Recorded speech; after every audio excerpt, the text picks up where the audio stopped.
Back in 2020, a group of shooting organisations made quite a big promise. We'll phase out lead shot voluntarily over 5 years. No need for a ban. They told shooters it was time to move on from toxic ammunition, modernise their sport, and protect the countryside.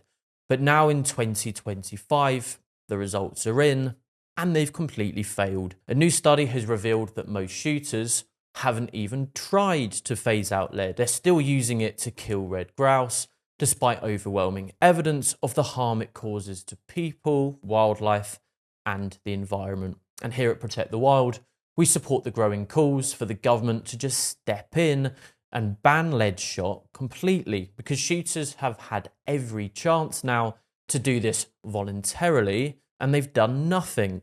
So why has this voluntary phase out failed so badly? Let's break it down.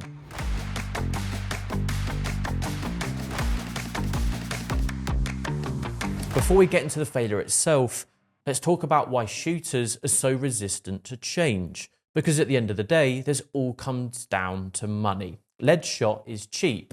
It's been the standard for literally decades, and switching to alternatives like steel often costs more. Many old shotguns aren't designed for steel shot. How awful. To use non-toxic alternatives, some shooters would have to buy new guns or get their barrels modified, and they don't want to spend the money. They argue that steel shot isn't as effective. While modern ammunition has improved, there's still resistance from those who don't want to change what they've always used. So instead of doing what's clearly right for public health and wildlife, many shooters have dug in their heels. And it's exactly why this voluntary phase out has failed. So what actually is lead shot? Well, when a shooter fires a shotgun, they're not firing a single bullet. Instead, hundreds of tiny lead pellets spray out in a wide pattern to hit the target, whether that's a pheasant, a grouse, or a duck. The problem, aside from the killing, of course, is that many of these pellets don't stay in the carcass. They scatter across fields, wetlands, and moorlands, where they're then ingested by other wildlife. Lead is a toxic metal, and when birds like ducks or geese swallow these pellets, mistaking them for grit, it can poison and kill them. Raptors and scavengers like red kites and buzzards are also poisoned when they eat the shot animals. And when humans eat game meat, they're consuming toxic lead too. So in February 2020, groups like the British Association for Shooting and Conservation, the Lovely Countryside Alliance, and the Moorland Association told shooters, let's voluntarily stop using lead shot so that we don't get a ban forced on us. They made a big deal about how this was an opportunity to show that shooting is responsible and that they are custodians of the countryside. Fast forward to the 2023-24 season, and the results are a disaster. The Environmental Research Institute's Shot Switch project tested game birds shot in the UK, and they found that 93% of birds still contained lead shot. Another study, funded by the RSPB, found the same thing with red grouse. Out of 128 grouse carcasses tested, 61% still contained lead shot. In other words, shooters haven't changed at all. The researchers didn't just look at the pellets either, they also tested the meat for lead levels, and the results were very worrying. They found that lead concentrations were far higher than what's legally allowed in farm animals and poultry.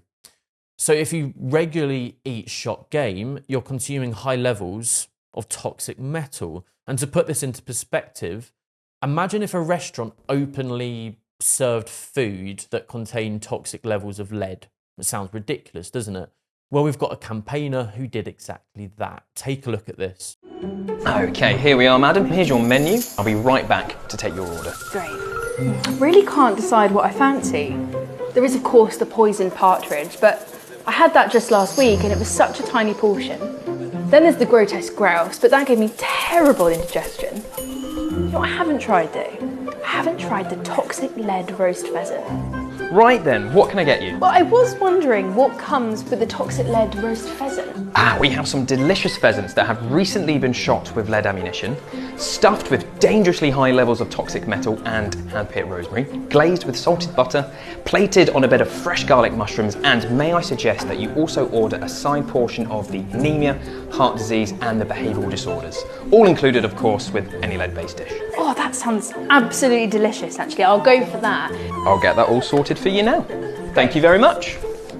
Can't wait for this. Lead ammunition kills wildlife and puts poison on our plates. Now we have a chance to ban it for good. Enough said, ban lead.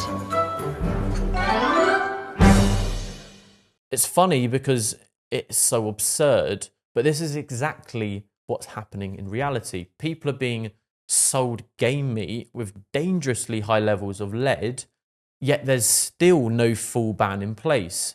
And if that wasn't bad enough, it's not just humans at risk. Wildlife is suffering on a massive scale too. The Wild Fowl and Wetlands Trust, WWT, estimates that 400,000 waterbirds in the UK suffer from lead poisoning every winter. Up to 100,000 of them die because of it. It's not just ducks and geese. Raptors and scavengers, birds like red kites, buzzards and golden eagles, are also poisoned when they eat prey that's been shot with lead. This affects their immune systems, their ability to reproduce, and for some species, it's pushing them towards population decline. And yet shooters are still using lead. Not only has the voluntary phase-out failed, but some shooters aren't even following the laws that already exist. A study published in December 2024, just a few months ago, looked at mallards shot in England during the 21-22 season. It found that 69% of those birds had been illegally shot with lead, despite lead shot for waterbirds being banned decades ago. This just shows that self-regulation isn't working, clearly. The shooting industry has had every opportunity to clean up its act, and instead, lead shot is still being used both legally and illegally. The voluntary phase-out hasn't worked. The existing laws aren't being followed, and as a result, people, wildlife, and even farmed animals are still being exposed to lead. That's why Protect the Wild fully supports a complete ban on lead shot, because shooters have had years to sort this out and they've done nothing. And if you want to help make lead history, you can join the call by signing the petition to demand action from DEFRA Secretary Steve Reed. The shooting industry had 5 years to fix this problem, and they didn't. Now it's time for the government to step in and end this for good.